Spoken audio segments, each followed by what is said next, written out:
Nama saya Nila Tias, kelas 1A Kebidanan, Poltekkes Kemenkes Tanjung Pinang. NIM PO 722-4220-1964. Baiklah, pada kesempatan kali ini saya akan melakukan penyuluhan atau SAP mengenai ASI eksklusif.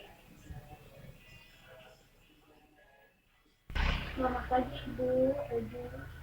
Baiklah Ibu, di sini saya bertujuan untuk melakukan penyuluhan atau SAP mengenai ASI eksklusif.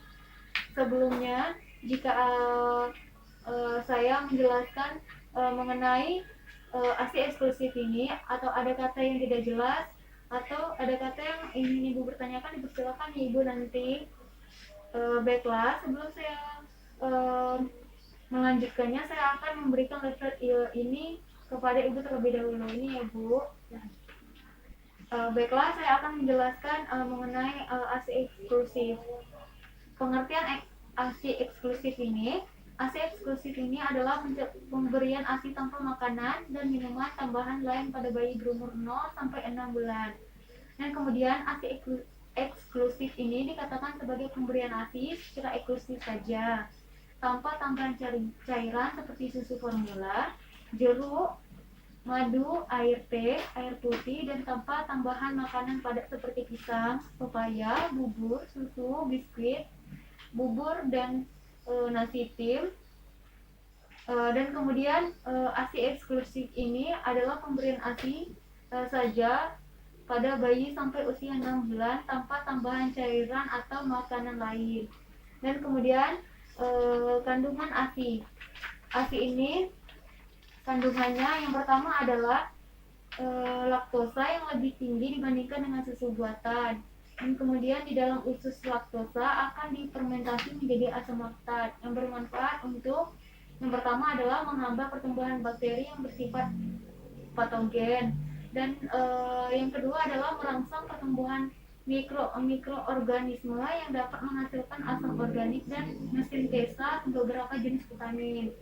Dan yang ketiga adalah memudahkan terjadinya pengendapan kalsium kasienat. Dan yang keempat adalah memudahkan penyerapan berbagai jenis mineral seperti kalsium dan magnesium.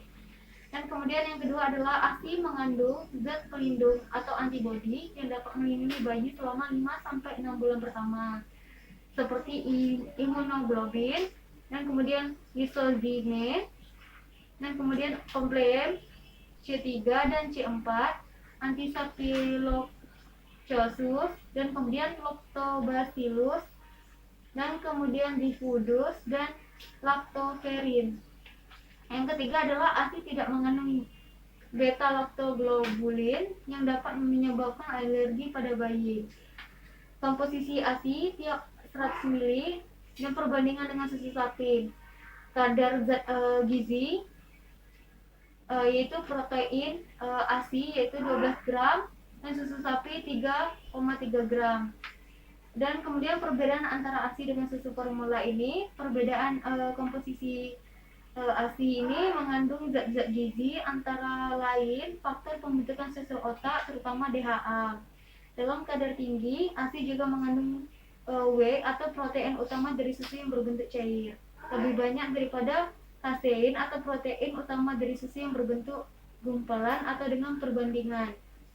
Dan kemudian kalau susu formula ini tidak seluruh zat gizi yang terkandung di dalamnya dapat diserap oleh tubuh bayi. Misalnya protein susu sapi tidak mudah diserap karena mengandung lebih banyak kasein. Perbandingan ini kasein ini susu sapi adalah 20 sampai 80. Dan kemudian ada keuntungan ASI untuk ibu.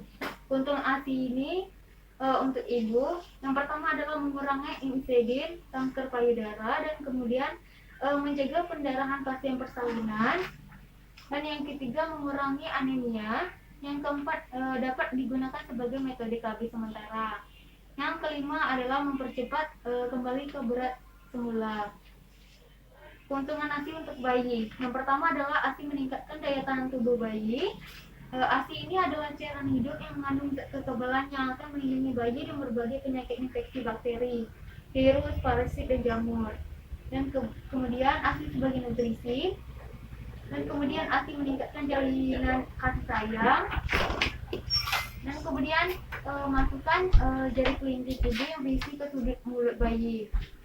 Dan kemudian dengan menekan dagu bayi ke bawah, dengan menutup lubang hidung bayi, kemudian jangan menarik puting susu untuk melepaskannya. Dan selanjutnya masalah dalam menyusui dan penanganannya. Yang pertama adalah ASI kurang.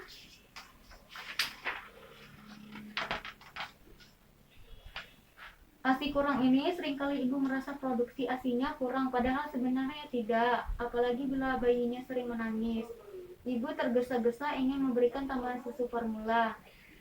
Cara penanganannya ini, yang pertama adalah ibu harus mengkonsumsi makanan yang bergizi, dan kemudian menyusuilah dengan sabar, dan kemudian menyusui secara pergantian antara kedua payudara, dan kemudian minimalkan penggunaan alat misal DOT karena akan membingungkan bayi dan akhirnya mengurangi rangsangan untuk memproduksi ASI. Dan kemudian puting payudara lecet. Puting payudara yang lecet dapat dirawat dengan yang pertama adalah ibu dapat memberikan ASI pada keadaan luka yang tidak begitu sakit. Dan kemudian ibu bisa mengoleskan kolesterol atau ASI di sekitar puting susu dan sesudah menyusui. Dan kemudian puting susu diistirahatkan selama kurang lebih 1-24 jam. Dan kemudian selama puting susu diistirahatkan, sebaiknya ASI tetap dikeluarkan dengan tangan dan tidak dianjurkan dengan alat pompa karena nyeri. Dan terakhir adalah mastitis. Mastitis ini adalah peradangan payudara akibat infeksi. Biasanya terjadi pada minggu-minggu pertama setelah melahirkan yang tersumbat atau luka pada puting yang terinfeksi. Cara penanganannya, yang pertama adalah kompres air hangat. Yang kedua, ibu tetap menyusui bayinya pada payudara yang tidak terinfeksi.